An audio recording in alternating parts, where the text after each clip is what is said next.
Yo, salut, c'est Light. Passez tous un bon été. Aujourd'hui, je te propose un énorme dossier. Je vais t'expliquer pourquoi les entreprises exploitant la licence Beyblade Burst mentent et font selon moi un délit d'honnêteté. Car ils ne veulent pas et empêchent la licence Beyblade de devenir un sport alors qu'ils prônent soi-disant une sorte de gear sport. Non, désolé, Beyblade n'est pas encore prêt à devenir un sport. Mais le combat toupie peut devenir un sport. C'est d'ailleurs le slogan que j'ai utilisé en 2018 pour créer ma société et mon site internet Spin2 Battle qui faisait la promotion de modes de jeu et de produits ayant le potentiel sportif. J'ai utilisé le mot become parce qu'en anglais ça veut autant dire c'est en train de devenir que c'est devenu un sport. Pour montrer que la vision de ma société c'est de faire aller le combat toupie vers une pratique sportive. Au sein de Spin2 Battle, j'ai hébergé un mode de jeu qui s'appelle le mode de jeu S-Fight qui est encore aujourd'hui une référence. J'ai créé un Pro Stadium, donc une arène capable de jouer dans ce mode de jeu. J'ai créé le Trinity Project, donc un projet de conception des toupies de base afin de pouvoir démontrer les capacités techniques du S-Fight. J'ai également animé et participé au Beyblade Burst World Tour, donc championnat de France et championnat du monde de Beyblade, donc j'ai vraiment plongé dans cet univers-là. Ça fait 5 ans de ma vie que je dédie justement à ce sujet-là et je me suis même renseigné pour vous, donc cette vidéo va être ultra complète. Takara Tomy vient d'annoncer sa nouvelle saison de jouets Beyblade avec un spot télé dont le slogan était Gear Sport, faisant croire à certains joueurs que la licence allait devenir sportif et non plus seulement récréatif. Malheureusement, ce n'est pas du tout le cas. Dans cette vidéo, je vais t'expliquer pourquoi. J'espère qu'ils regardent cette vidéo et qu'une coopération sera possible parce que vraiment c'est une vision à moi qui me fait rêver. Et apparemment, je ne suis pas le seul. Bon, déjà, il faut répondre aux contre-arguments classiques, les petites critiques faciles.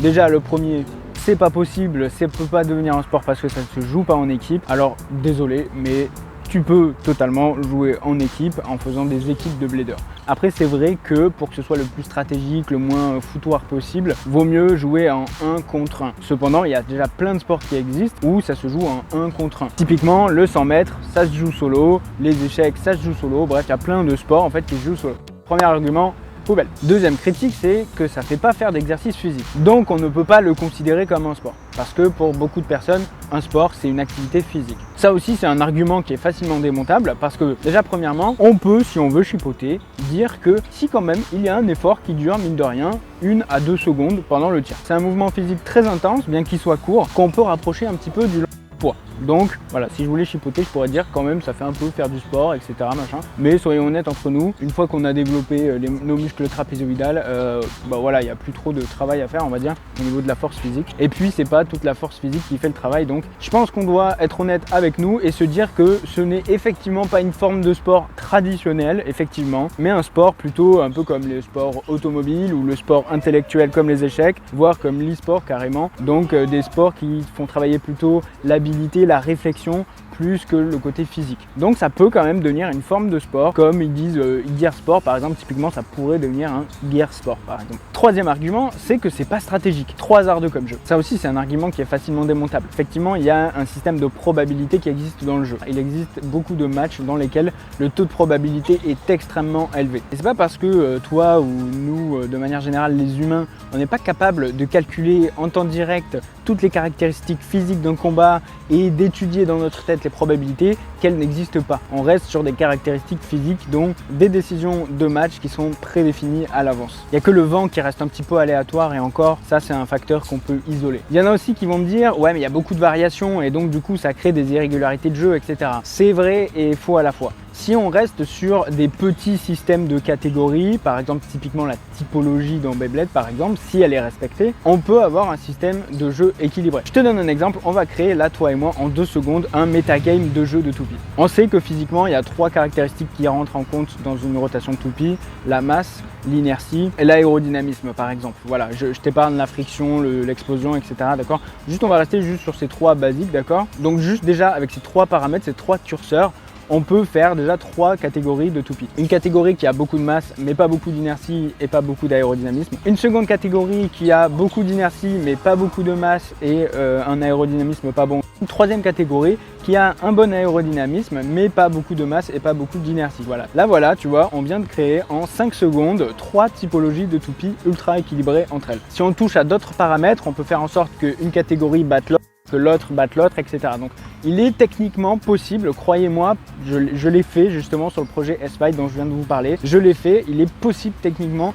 de créer des catégories et un équilibrage de jeu cohérent. Et pour ce qui est des probabilités qui se rapprocheraient trop, j'ai soit 40 ou des 50-50 ou des probabilités vraiment hasardeuses, eh bien aussi il y a la possibilité d'orienter notre jeu, la disposition du jeu pour que ce soit le talent du joueur, la puissance du lancer ou la technique de lancer qui fasse que le résultat du match s'oriente un peu plus dans une situation ou dans l'autre, etc. Bref, qu'en gros le talent du joueur prime et donc du coup là on aurait un jeu plutôt stratégique et non plus hasardeux. Donc techniquement, c'est possible, c'est un argument facilement démontable. Le quatrième argument qui est contre le fait que le combat toupie ne peut pas devenir un sport, c'est le nombre de compétitions disponibles. Effectivement, c'est vrai que le combat toupie, c'est pas une pratique ultra populaire. Mais mine de rien, Beyblade a une communauté qui permet, et on a déjà eu des championnats de France, championnats du monde, championnats régionaux, etc. de Beyblade. Ça arrive encore aujourd'hui. Techniquement, on est largement capable, s'il y a une communauté, les tournois viennent naturellement derrière. Mais voilà, encore une fois, c'est pas parce qu'il y a un championnat de France, un championnat du monde de Beyblade que c'est une compétition sportive. Encore faut-il que ce soit des bons tournois, etc.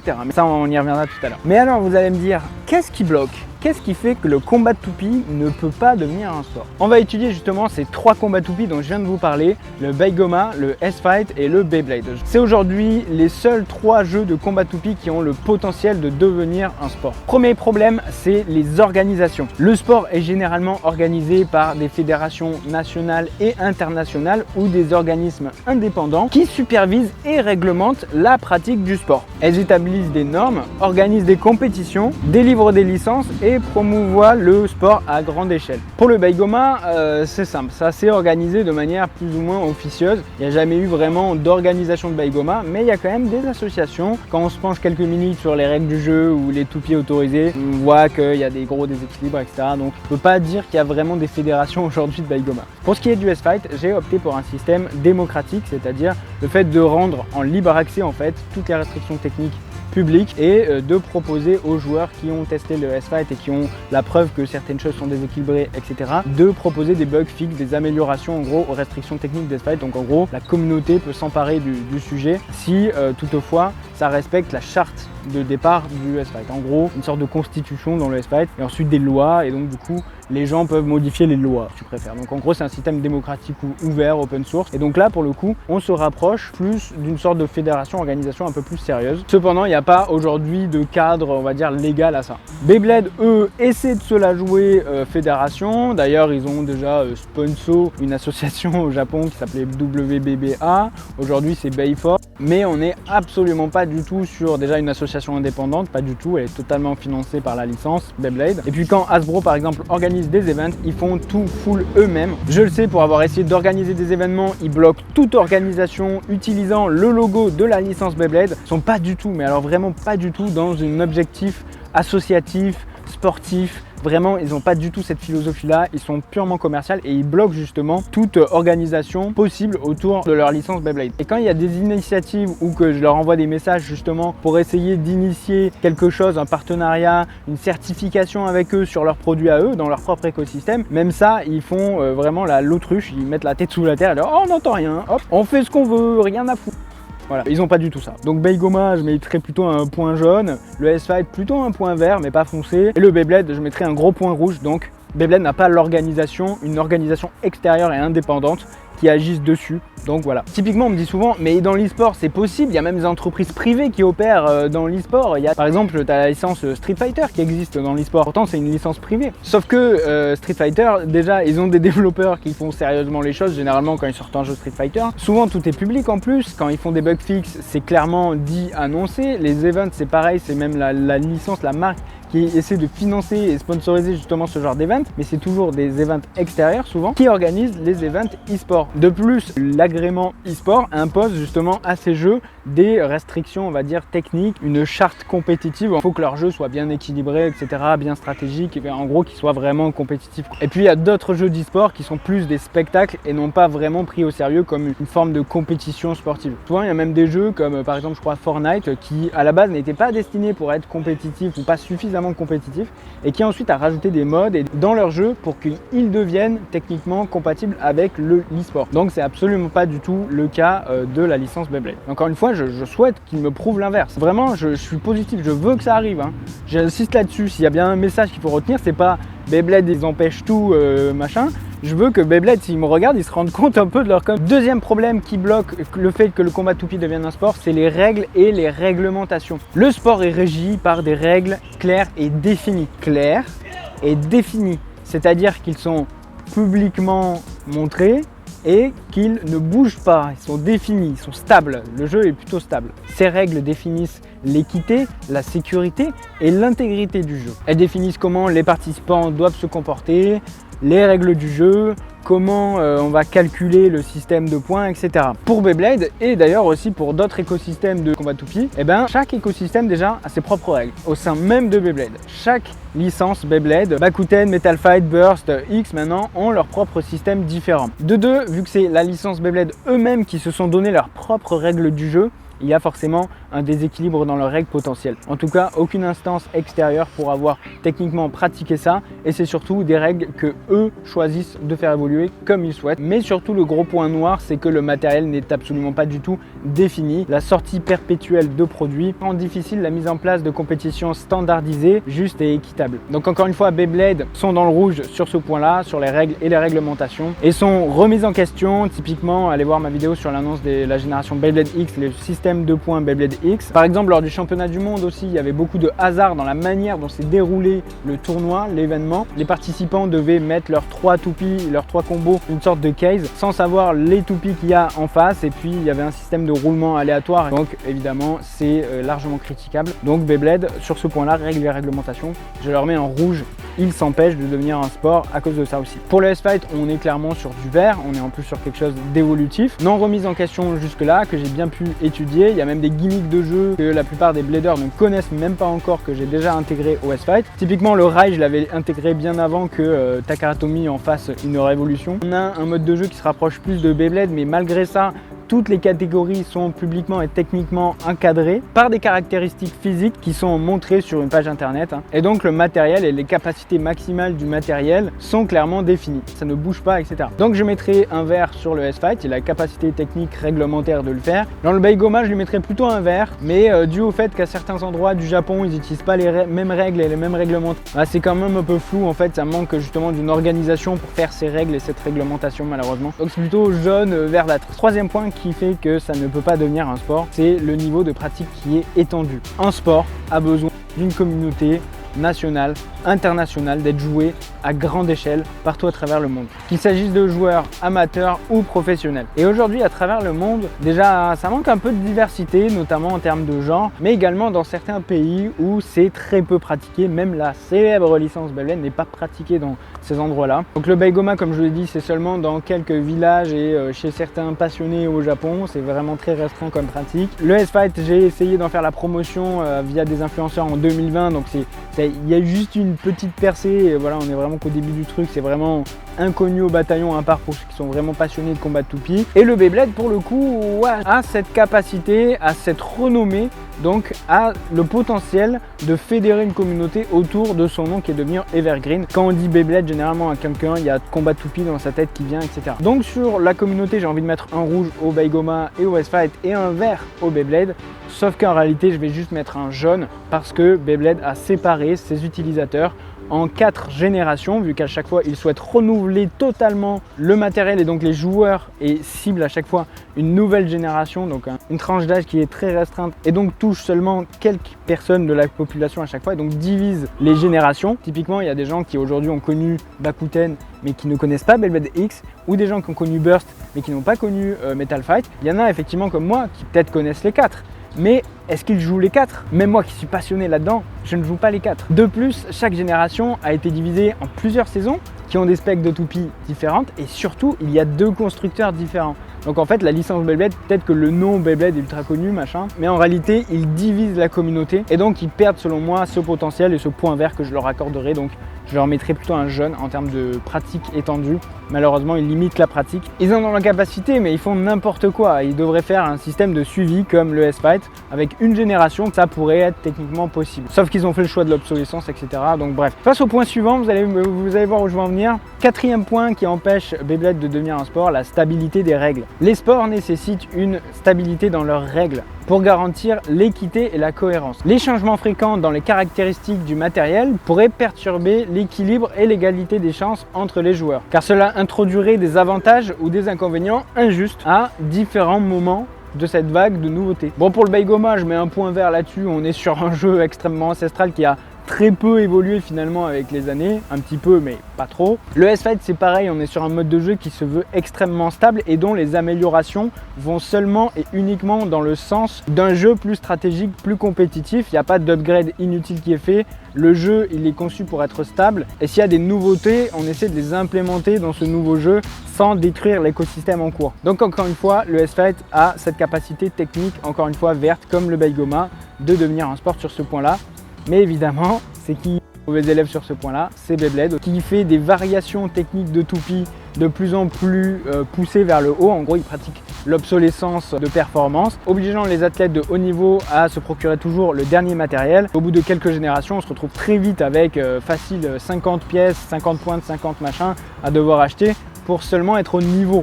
Et en plus, il y a un système de rareté qui rend difficile d'accès certains matériels. Ce qui nous emmène au point suivant, c'est la préparation des athlètes. Les joueurs ont besoin de temps pour s'entraîner en fonction des règles et des caractéristiques du matériel. Si ces caractéristiques changent constamment, il serait difficile donc de s'adapter, de développer des compétences spécifiques et se préparer pour les événements. Donc là, encore une fois, les nombreuses et extrêmes variations existantes dans Beyblade, qui ne sont pas limitées techniquement, mais qui sont limitées par un nombre de matériel qui continue de croître. On parle quand même, mine de rien, de minimum un produit nouveau chaque mois qui sort, avec des caractéristiques techniques et mécaniques différentes. Donc sur le Baigoma, ça n'existe pas, on reste sur des caractéristiques techniques, même si elles sont discutables, il y a des caractéristiques techniques établies. Sur les S-Fight, c'est pareil, on part sur 3 catégories d'anneaux, 3 catégories de points qui sont physiquement définies.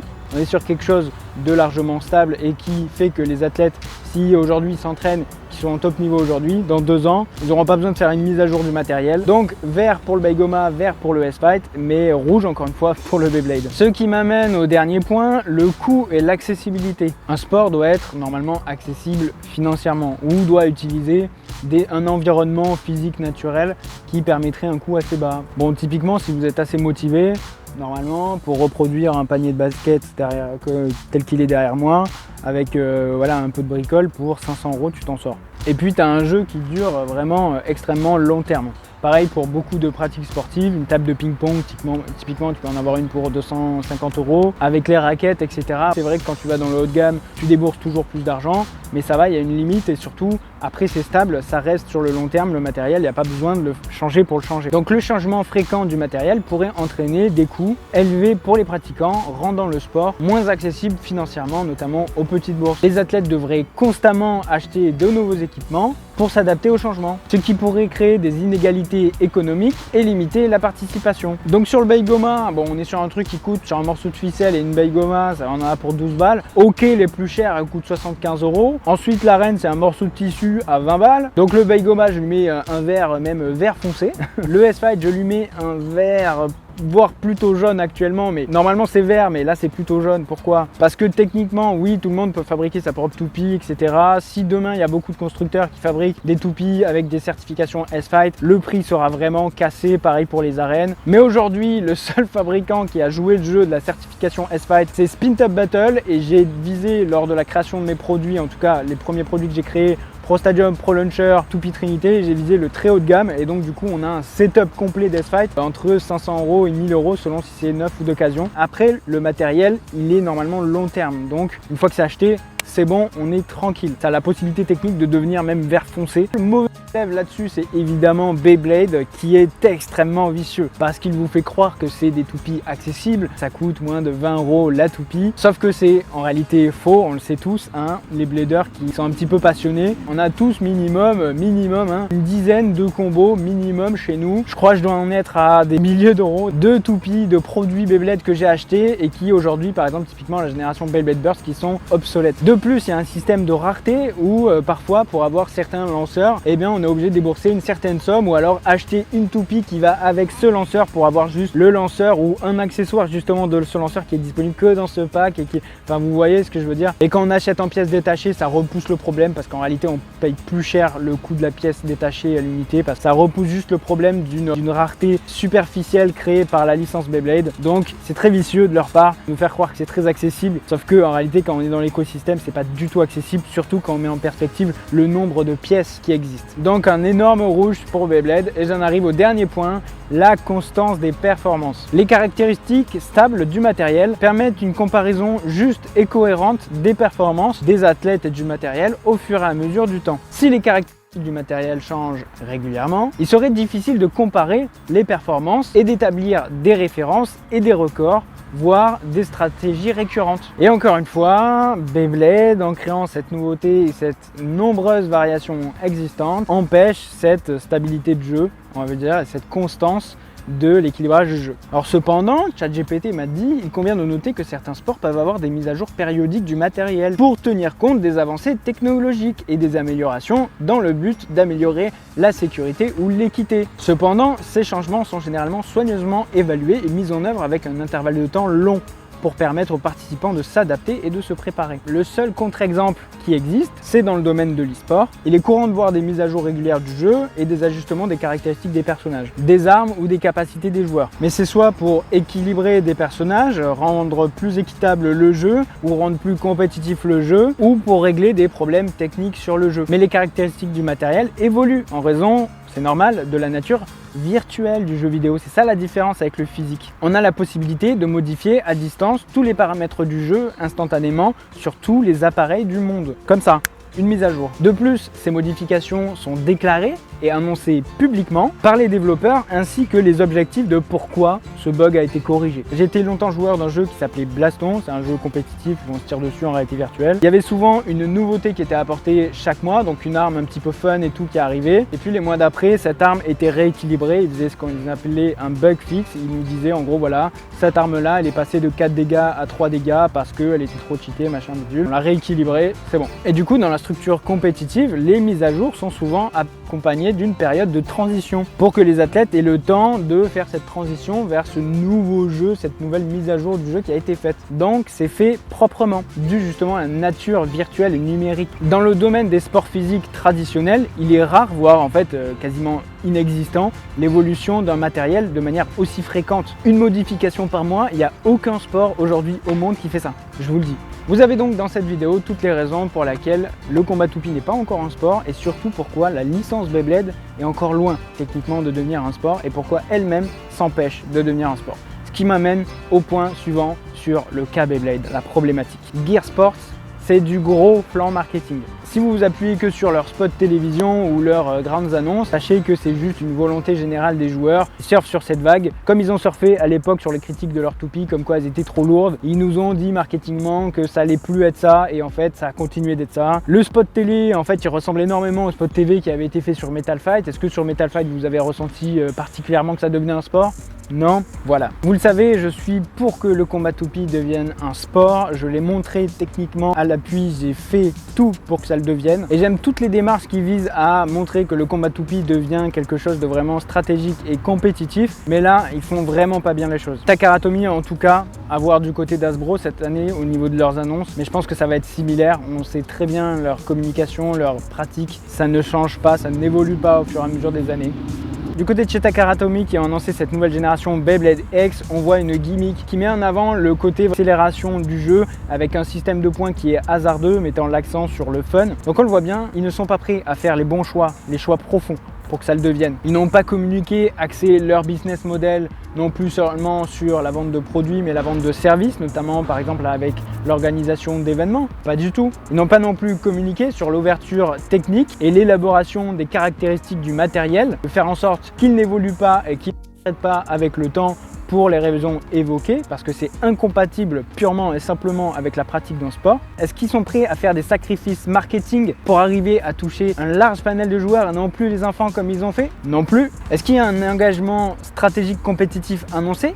Non. Est-ce qu'ils vont arrêter de diviser les joueurs et pérenniser leur activité et leur matériel? Non plus. Ils se réservent donc encore aujourd'hui le droit, dans cette génération Beyblade X, et même dans 4-5 ans, je ne sais pas dans combien d'années ça va se terminer Beyblade X, de tout reboot, de tout refoutre en l'air, de niquer encore tous les nouveaux joueurs qui viennent d'arriver, les dégager et rechercher un nouveau public. Ils se gardent ce droit-là parce que on en arrive au problème principal de Beyblade, c'est sa nature même. Beyblade n'est qu'une licence commerciale.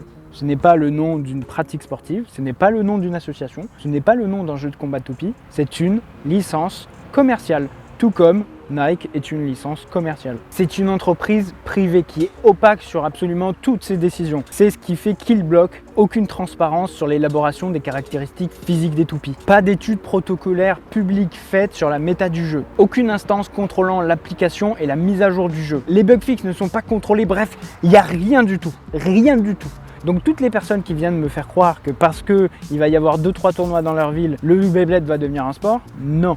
Je vous le dis, c'est non. Il pourrait y avoir 14 championnats du monde par week-end que je dirais toujours le même discours. Alors nous faire gober que parce que tu organises des tournois, ça devient une compétition sportive, c'est des spectacles, tu peux faire des combats de coq, ça sera jamais une compétition sportive. Tant qu'ils n'ont pas réglé leurs problèmes de fond, ça ne deviendra jamais un sport. En tout cas pour Beyblade. Parce que comme on vient de le voir, le Beigoma et surtout la S-Fight sont beaucoup plus proches aujourd'hui de devenir un sport en fait. Seul et uniquement sur lequel ça fait qu'ils ne sont pas un sport, c'est uniquement la communauté. Point sur lequel justement Beyblade, eux, sont forts. Ce qui veut dire qu'une fusion de ces deux concepts, une certification S-Fight intégrée à l'écosystème privé des constructeurs typiquement Beyblade, pourrait transformer le combat toupie en un sport. Encore faut-il que Takara Tomy, Hasbro et ADK Emotion soient fiers et mettent en avant le fait de s'afficher certifié de quelque chose dont tous les autres constructeurs concurrents peuvent s'afficher, mettant en danger leur business de vente de toupies bien juteux. Qui fait que aujourd'hui, c'est très hypocrite de leur part. On le voit bien, pour faire la promotion de cette nouvelle génération, ils ont choisi, et comme leur tournoi aussi, de faire des événements qui se rapprochent plutôt d'un événement promotionnel qui se déroule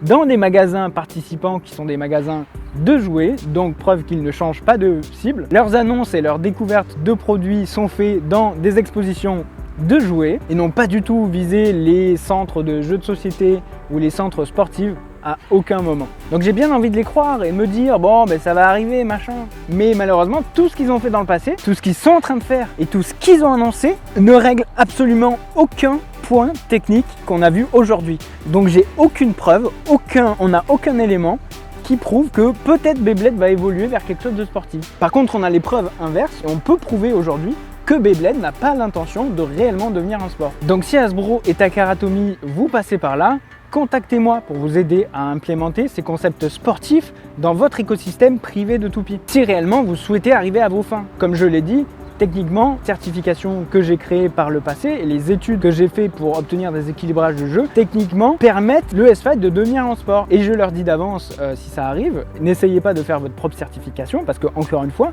ça manquera d'une instance extérieure et d'études protocolaires publiques faites en indépendance. Il faut que ce soit des ingénieurs et des joueurs ingénieurs qui fassent justement toutes ces études pour vous donner les caractéristiques physiques des toupies que vous devez créer. En tout cas, sachez que si vous arrivez sur le territoire européen avec la même stratégie et que vous continuez de pratiquer l'obsolescence esthétique et promouvoir le combat toupie sportif alors que vous faites rien techniquement pour que ça avance, voire même que vous le bloquez, sachez que je vais sûrement vous poursuivre en justice avec la force de ma communauté et de tous mes contacts dans le milieu. Ce n'est pas parce que vous avez organisé des événements spectacles commerciaux que vous allez me duper. Mais vraiment, j'insiste là-dessus, je ne souhaite vraiment pas que ça arrive. Je souhaite vraiment me tromper, je souhaite vraiment que demain, on reçoive un mail pour dire, voilà, Hasbro, ils ont décidé de faire une certification, d'ouvrir une fédération, machin, avec l'État français ou j'en sais rien. Enfin, j'espère vraiment que ça évolue dans le bon sens. Cependant, si je dois être honnête purement avec ma communauté aujourd'hui, avec toi qui me regarde, je suis obligé de te dire publiquement que tu t'es fait avoir si tu as cru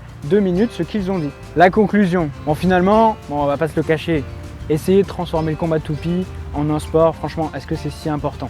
Dans cet objectif, il ne faudrait pas oublier les joueurs, on va dire, traditionnels du Beyblade par exemple, qui sont seulement des enfants qui veulent utilisation récréative. Il ne faut pas transformer des enfants qui jouent à des jouets en des adultes qui jouent à des trucs pros, tu vois. Il faudrait idéalement qu'ils puissent vivre ensemble, que les pros soient avec les enfants, que les enfants soient avec les pros, un peu comme le ping-pong où on utilise à peu près le même matériel pour les adultes et les enfants. Ou alors créer deux matériels différents, typiquement comme le tir à l'arc, où on a des arcs qui sont professionnels avec des poulies qui coûtent super cher, etc.